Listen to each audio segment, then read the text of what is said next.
వాళ్ళందరికీ స్వాగతం అండి. ఇప్పుడు నేను చెప్పబోయే కథ తెనాలి రామలింగ కథల్లో చిన్న చిన్న సంఘటనలు. మరైతే కథలోకి వెళ్దామా? తెనాలి రామలింగడు లెంపకాయ ఖరీదు. ఒకరోజు రామలింగడు వీధిలోకి వెళ్తుండగా ఎవరో వెనక నుంచి వచ్చి ఒక గుద్దు గుద్దారు. ఆ దెబ్బకి రామలింగడికి ప్రాణం పోయినంత పనైంది. కింద పడిపోయాడు.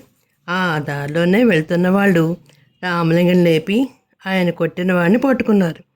తను కొట్టిన వాడిని చూసి రామలింగడు, నిన్నెప్పుడూ నేను చూడలేదు కదయ్యా, నన్నెందుకయ్యా కొట్టావు అని అడిగాడు. అక్కడున్న అందరూ కూడా కొట్టిన వాడిని నిలదీశారు.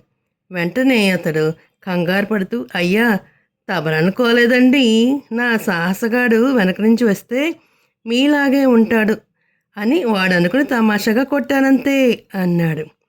సాహసగాడు అయితే మాత్రం తమాషాకు అంత పెద్ద దెబ్బ కొడతావా అంటూ అందరూ గట్టిగా నిలదీశారు.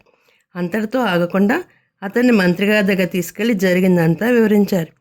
మంత్రి రామలింగని కొట్టిన వాడిని విచారించగా తన దగ్గర చుట్టం అవుతాడని గ్రహించాడు. అంచేత ఆయన వాడిని ఎలాగైనా రక్షించాలని మనసులో నిర్ణయించుకున్నాడు. పోన్లేవయ్యా రామలింగ, ఏదో తెలియక పొరపాటు చేశాడు, ఏమనుకోవద్దంటున్నాడుగా, ఊరుకో అన్నాడు మంత్రి. అయితే రామలింగని ససేమిరా ఒప్పుకోలేదు.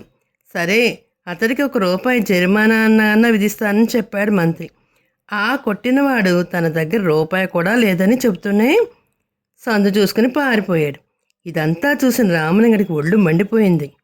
మంత్రిగారి దగ్గరికి వెళ్ళిన రామలింగడు, అయితే మంత్రిగారు, నాకు తెలియక అడుగుతాను, దెబ్బ గుద్దు లెంపకాయ ఖరీదు ₹1 అన్నమాట, బాగుందే అన్నాడు. అంతేగా మరి అన్నాడు మంత్రి. ఓహో అలాగా అని నవ్వుతూ రామలింగడు నవ్వాడు. వెంటనే మంత్రి గారిని లాగి ఒక లెంపకాయ కొట్టాడు రామలింగడు. మంత్రి కుయ్యో మొర్రో అంటూ, ఎందుకయ్యా రామలింగ నన్ను కొట్టావు అని అడిగాడు. మంత్రిగారు, నాకు అవతల బోలనంత పనుంది, నేను పోవాలి, ఈ దెబ్బకు ₹1 సరిపోతుంది కదా, నన్ను కొట్టినవాడు ఎలాగో ₹1 తెచ్చిస్తాడు కాబట్టి మీరు దాన్ని ఎంచుకోండి అని చెప్పి ఎంచక్క అక్కడి నుంచి వెళ్ళిపోయాడు తెనాలి రామలింగడు. చూసారా పిల్లలు, జరిగిన తప్పుకు శిక్ష విధించాల్సిన మంత్రి నిందితుడు తనకు అయినవాడు కావడం చేత విడిచిపెట్టాలని ప్రయత్నించడంలో రామలింగ కవి ఎలా బుద్ధి చెప్పాడో. న్యాయం చేయాల్సి వస్తే అయిన వారినైనా కాని వారినైనా సరే ఒకే విధంగా ప్రవర్తించాలి. మంత్రికి కనువిప్పు కలిగిస్తూ రామలింగడు ఈ రకంగా ప్రవర్తించాలని అర్థమైంది కదా. వింటున్నారా మరి? అయితేని ఎలా బుద్ధి చెప్పాడో మన రామలింగ కవి. ఒక చిన్న సంఘటన చెప్పుకుందామా అయితేని. తెనాలి రామలింగడు సంచిలో ఏనుగు ఏమిటో మరది. ఒకానొక రోజు తెనాలి రామలింగడు శ్రీకృష్ణదేవరాయల వారి ఆస్థాన సభకి ఆలస్యంగా వచ్చాడు. చాలాసేపటి నుంచి రామలింగడి కోసము రాజుగారు ఎదురు చూస్తూ ఉన్నారు. అతన్ని పిలిచి, ఎందుకు ఇంత ఆలస్యమైంది రామలింగ అని అడిగాడు. అప్పుడు రామలింగడు ఇలా అంటున్నాడు, మహారాజా, మా చిన్నబ్బాయి ఈరోజు చాలా గొడవ చేశాడు, వాడిని సముదాయించి వచ్చేసరికి ఆలస్యమైంది అన్నాడు. అంతే పక్కున రాయలవారు, రామలింగ, ఏదో సాగు చెప్పి అలా చెబుతున్నావు కానీ చిన్నపిల్లల్ని సముదాయించడం అంత కష్టమా చెప్పు అన్నాడు. లేదు మహారాజా, చిన్నపిల్లలకి నచ్చ చెప్పడం అంత తేలికైన పని కాదు, అంతకంటే కష్టమైన పని మరి ఇంకోటి ఉండదు, లేదంటే మీరు నమ్మరేమిటి, నమ్మాలి మరి మీరు అన్నాడు రామలింగడు.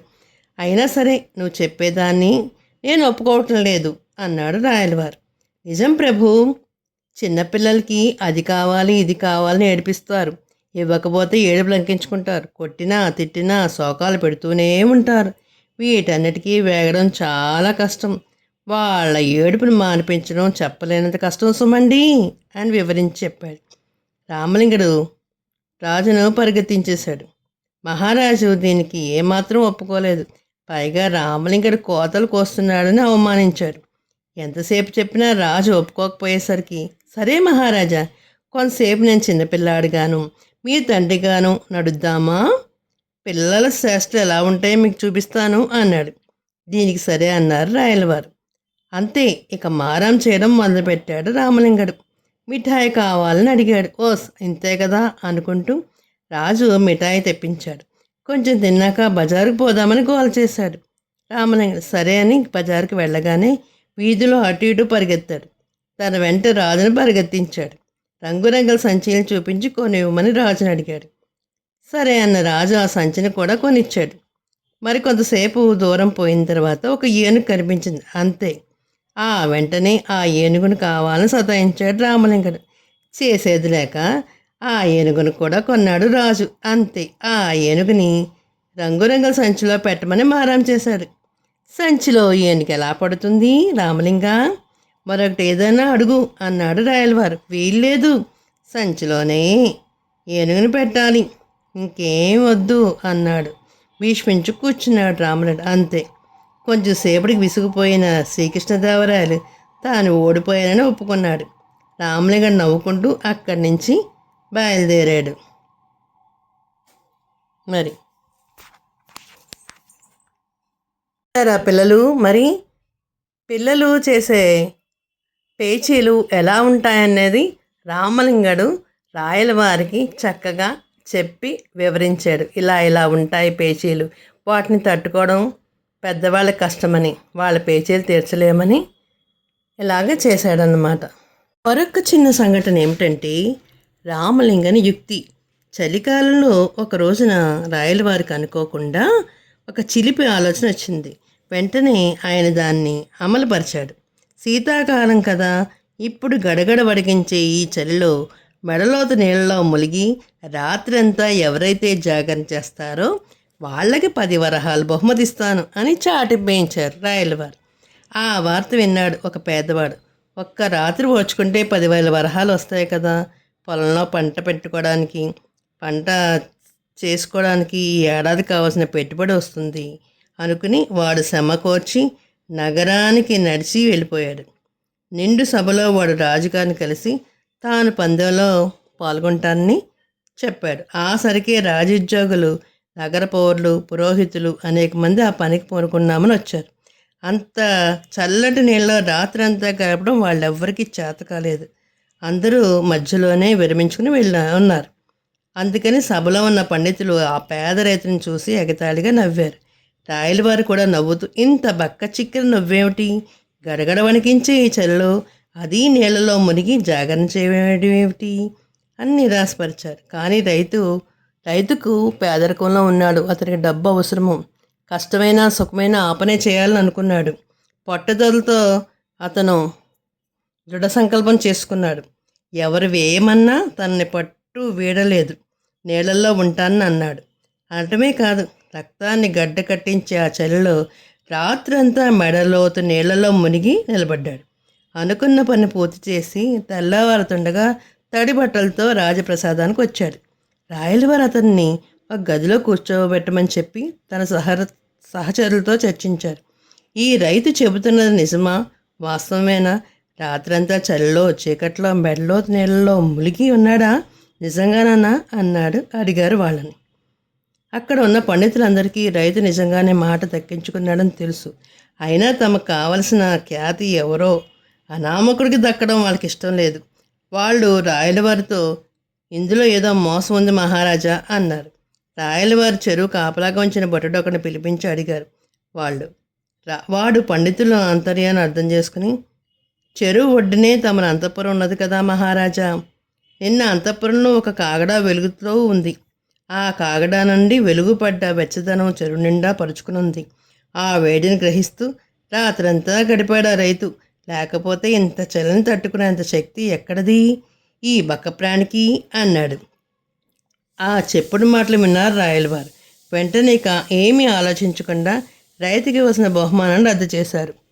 10 వరహాల మీద ఆశ పెట్టుకున్న రైతుకి పాపం గుండె పగిలినట్టయింది. అయినా చేసేదేమి లేక దుఃఖాన్ని దిగమెంతుకొని అతని ఇంటిదారి పట్టాడు. ఇదంతా గమనిస్తూ కూర్చున్నాడు రామలింగ కవి. ఈ అన్యాయాన్ని సహించలేక ఊరుకున్నాడు. వెంటనే ఒక మనిషిని ఒకడిని పిలిచి నిరాశగా పోతున్న రైతు వైపు వెళ్ళమన్నాడు. ఆ రైతును సగర్వంగా తన ఇంటికి తీసుకెళ్ళి ఉంచమన్నాడు. ఆ సభలో లేచి నిలబడి రాజుగారిని, తోటి కవులను, పండితులను, రాజోద్యోగులను అందరినీ ఈరోజు సాయంత్రం మన ఇంట్లో జరగనున్న విందుకు ఆహ్వానించాడు.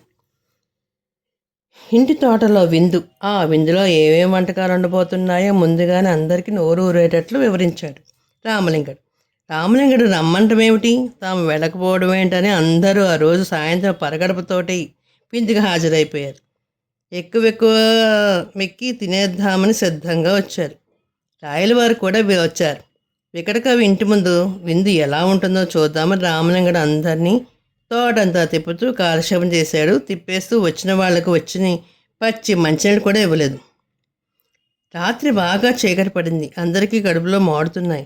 పైపిచ్చు చలి. విందు ఏర్పాటు మాత్రం ఎక్కడా మచ్చుకైనా కనపడలేదు. కనీసం వంటకాల వాసన కూడా లేదు. భోజనం సమయం దాటిపోయింది. రాయలవారి కోపం వచ్చి తారాస్థాయిలో అందుకుంది. ఇక తట్టుకోలేక ఆయన, కవి గారు ముందు విందెక్కడా అని అడిగారు. రామలింగడు, ఇదిగో మహారాజా, వంట కావస్తుందని కొంచెం ఓపిక పట్టండి, త్వరలోనే అయిపోతుంది అన్నాడు. ఏదీ కనపట్లేదే, కనీసం వాసన రావట్లేదు, ఎక్కడ వండుతున్నారో చూపించు అన్నారు రాయలవారు.